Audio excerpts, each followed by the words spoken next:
Hello and welcome to Dining with Death. This episode is on our playlist, Dining with the Damned, where we discuss criminals sentenced to die, their lives, their crimes, and their last meals.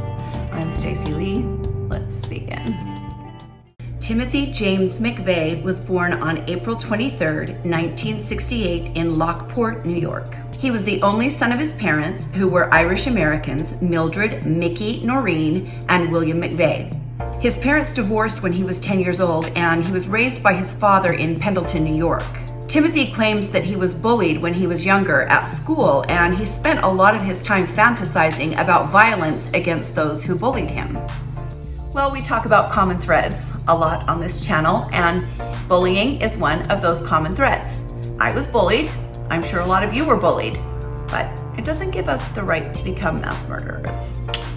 McVeigh is remembered as being withdrawn and very shy and quiet, and most report that that only happened when he became an adolescent. They say that he was actually a very happy and outgoing child. At one point, Timothy told a journalist that he did not have any idea how to impress girls, and he never was able to really maintain a romantic relationship. In high school, McVeigh got into computers. Back in the day, that was a big deal to, be into computers. Now they're just part of life. But back in the olden days, if you were into computers, you were kind of like, that was your identity. You had the jocks and the motorheads and the stoners and the AV kids. We call them the AV kids, which was like audio video. Using his Commodore 64, I always wanted one of those, and going by the handle The Wanderer, taken by the song of the same name by artist Dion, McVeigh hacked into several government computer systems while he was still in high school. His senior year, he was named Most Promising Computer Programmer at Starpoint Central High School, even though he maintained relatively poor grades. His grandfather got him interested in guns, and McVeigh told people that he wanted to own a gun store when he graduated from school. McVeigh started collecting guns and getting really into computer programming. He started reading everything he could about the Second Amendment, and then began reading magazines like Soldier of Fortune and other war-based and gun-based magazines. I'm sorry, but as I'm recording this, this is all I can think about. Did Mike Judge use Timothy McVeigh? They even look the same for the model for Del Gribble, or was King of the Hill already on? I should have looked into that, somebody tell me. Timothy briefly attended college but dropped out quickly after he started and began working as an armored car guard. One of his co-workers reported that he was absolutely obsessed with guns and said one time he even showed up for work, quote, looking like Pancho Villa, strapped with bandoliers.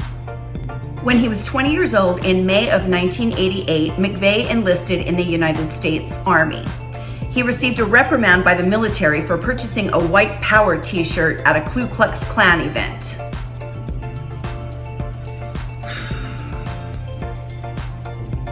He was a top scoring gunner and was promoted to sergeant.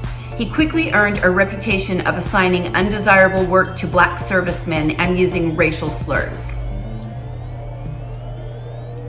He just sounds like a gem of a human being. I'm so sad he's dead. He was shipped off to Kuwait to fight in Desert Storm, and later recalled stories of the gruesome acts he committed there and how he celebrated them. I'm not going to go into details on that. When he returned from the Gulf War, he entered the Special Forces program, but washed out on the second day of his 21-day assessment period. I am sure it is a very difficult program. You would not catch me trying to do something like that in a million years, even when I was 20 years old. But the second day, dude, the second day. Okay. Sorry, I just really don't like this guy. I remember this whole thing very well, and let me tell you, the world is a better place without him. After this washout, then Timothy McVeigh was discharged from the military in 1991. He began writing letters to newspaper editors and ranting and raving about taxes, firearms restrictions, conspiracy theories, and imminent civil war.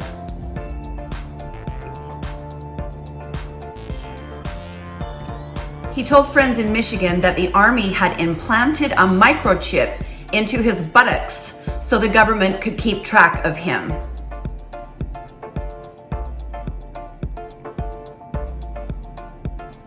He continued to seek romance, but was never successful at it, and then grew angry at women and frustrated that he could not find a girlfriend. He began gambling heavily and often accrued large gambling debts, and complained that if he didn't have to pay taxes, he would be able to pay off his gambling debts. That's not how this works. That's just not how anything works. This man actually quit the NRA because he thought they were too soft on gun promotion. I own a gun, but I'm just saying. In 1993, McVeigh drove to Waco, Texas during the Waco siege. Wow, this is all still so fresh in my mind. He wanted to show his support, and when he got there, he was actually interviewed, telling a reporter that people need to be armed and ready to fight the government. He joined the gun show circuit and became a fixture on that scene, speaking often of places he claimed were designated for nuclear attacks by the government. He moved to Michigan and moved in with a former roommate named Terry Nichols. Nichols was, let's just say they were two peas in a pod. And soon these men were making explosives with household chemicals. He became more and more radicalized and began selling Bureau of Alcohol, Tobacco, and Firearms hats with bullet holes in them, and building flare guns for, quote, shooting down government helicopters. I am really regretting choosing this guy as my subject. At one point, he sent a 23-page breakup letter to his childhood best friend, telling him that he was now only dedicated to the United States Constitution. He visited Area 51, Gulfport, Mississippi, and other various conspiracy theorist sites, claiming to be investigating the government. Around this time, he and Nichols began making bulk purchases of ammonium nitrate, which is an agricultural fertilizer, and they were reselling it to survivalists and preppers because rumors were circulating that it was going to be banned in the near future. McVeigh started telling others of his plans to blow up a federal building, and he penned 2 long letters to the Bureau of Alcohol, Tobacco, and Firearms that both contained the phrase, ATF, all you tyrannical mother will swing in the wind one day for your treasonous acts against the Constitution of the United States. McVeigh and Nichols began working at a lakeside compound kind of near where he had been based in the Army. What were they working on? A rented Ryder truck that they filled with 5,000 pounds of ammonium nitrate and nitromethane. On April 19, 1995, McVeigh drove the truck to the front of the Alfred P. Murrah Federal Building just as it opened for the day. Just before arriving, he lit a 2-minute fuse and walked away from the parked truck. At 9:02 a.m., an explosion rocked downtown Oklahoma City and tore the entire north half of the building from its foundation.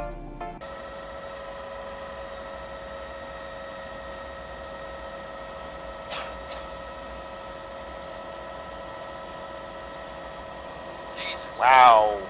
Holy cow. About a third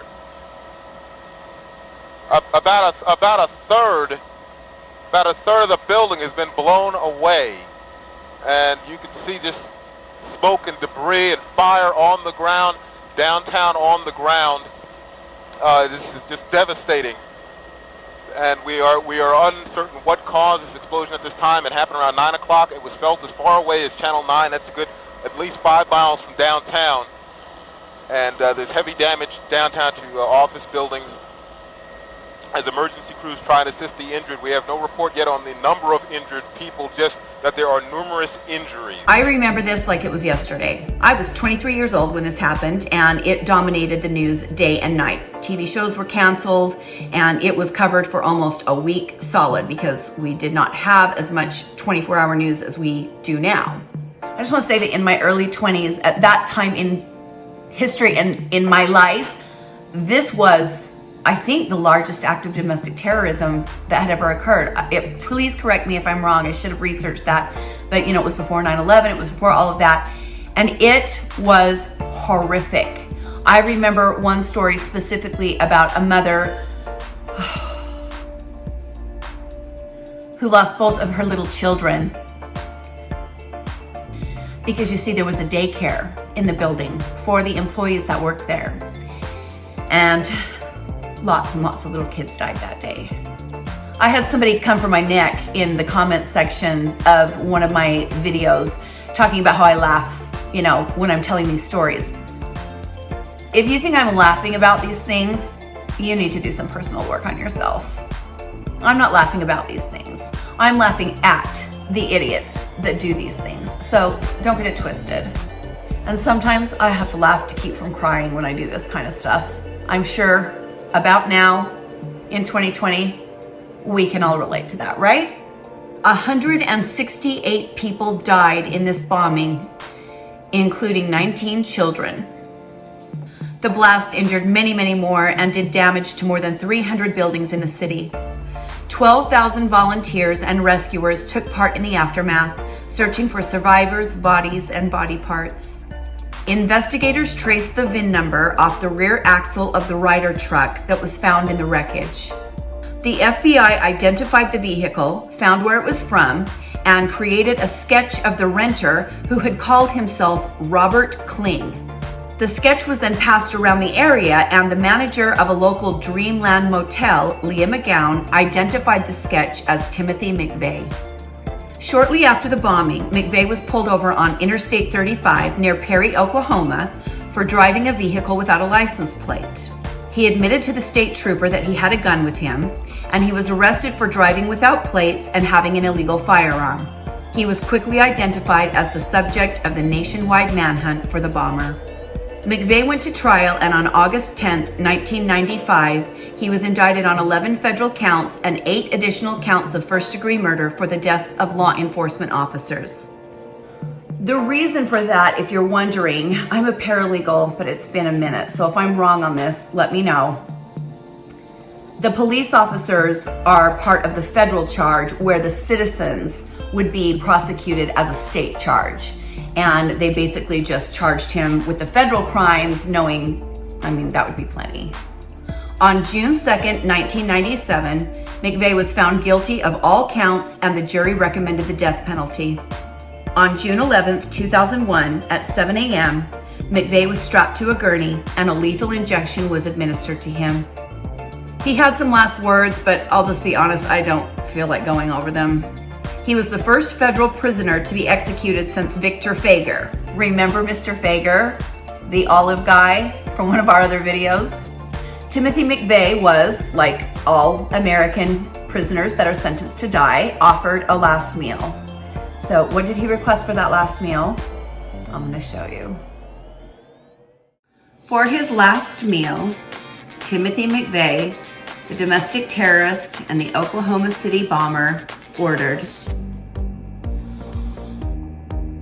2 pints of mint chocolate chip ice cream. I love mint chocolate chip ice cream, and I hate knowing I have anything in common with this guy. Other than the fact that we both have eyeballs and a head. Anyway, let's taste it.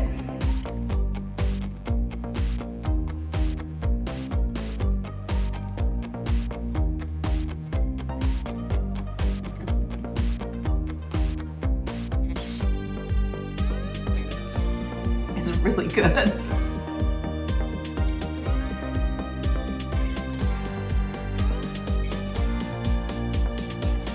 Yeah, that'll help me calm down a little bit.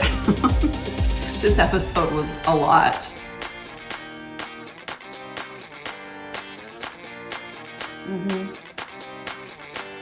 It's creamy and sweet and minty, and the little chocolate shards break in your teeth. It's fantastic. Would it be my last meal? Absolutely not.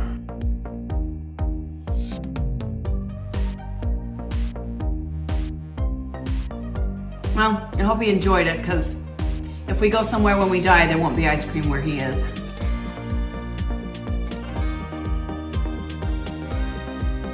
Thank you for joining me today on Dining with the Damned as we discussed the life and crimes and death of Timothy McVeigh. Like and subscribe if you'd like to see more. Be kind to each other. Stay safe, and I'll see you next time on Dining with Death.